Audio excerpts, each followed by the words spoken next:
Verdaderamente no corresponde que me explique y por lo tanto no lo voy a hacer, pero sí corresponde que profundice sobre lo que fui testigo en la zona de frontera Colombia-Venezuela y los conceptos formulados en la oportunidad, aquello que hace a la esencia de los problemas identificados. La existencia de una crisis humanitaria en Venezuela, la existencia de una crisis migratoria que ha permeado a prácticamente todos los países de la región y la causa fundamental de las dos crisis, que son la miseria y las acciones represivas inducidas por la dictadura venezolana. En ese sentido, expresamos nuestro reconocimiento a las acciones de Colombia y a todos los países del continente que hacen esfuerzos para aliviar la vida de los venezolanos fuera de Venezuela.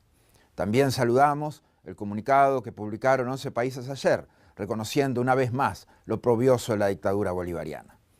Ello implica muy claramente que debemos actuar. La omisión, el ocultamiento de la verdad, la negación, son actitudes criminales de la peor categoría moral y de la peor bajeza en términos políticos y sociales, considerando la situación de los venezolanos.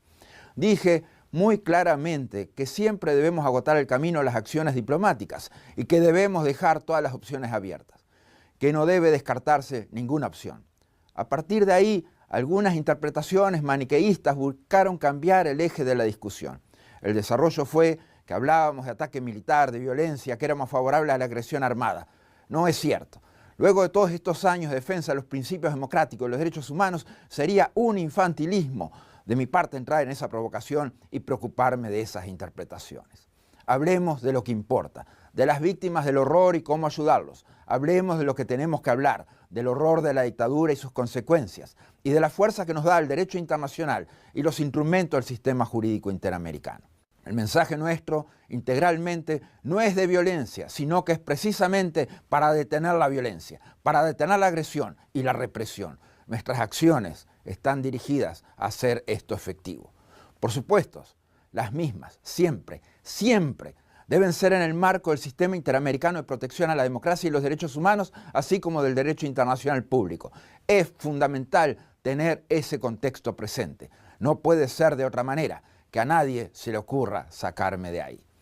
Todos los países son conscientes del desastre humanitario que vive Venezuela. Todos, en mayor o menor medida, han ofrecido ayuda humanitaria. Todos hemos ofrecido cuanto está a nuestro alcance en materia de medicinas y alimentos para paliar esta grave situación.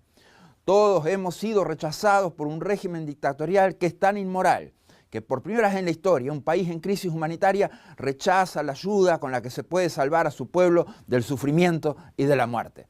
Debemos eliminar la opción de brindar asistencia humanitaria al pueblo venezolano porque el régimen se niega a recibirla. ¿Es eso ajustado al derecho y a la ética? ¿Es ajustado al derecho y a la ética negarle al pueblo venezolano diálisis, fórmulas para bebés, anticonvulsivos, vacunas, comida, cuando el sufrimiento y la muerte hoy alcanzan a millones? Aceptar la negativa de la dictadura de recibir la esencial ayuda humanitaria para el pueblo venezolano no es cumplir el derecho internacional humanitario, es violarlo. Nos denunciaron casos de personas a las que no se le hacía el tratamiento de quimioterapia por no tener el carnet de la patria. Un nefrólogo decía que se sentía cómplice por los pacientes que morían por falta de diálisis, por no decir, por no hacer. Somos más cómplices que cualquier nefrólogo por nuestra inacción, por no abandonar nuestra zona de confort. Podemos sumar nuestra complicidad diciendo que nos preocupa y que hemos condenado y que hemos ofrecido ayuda. Negárselas porque la dictadura se las niega es infame. En esta clase de indiferencia, la que hace a las dictaduras perennes.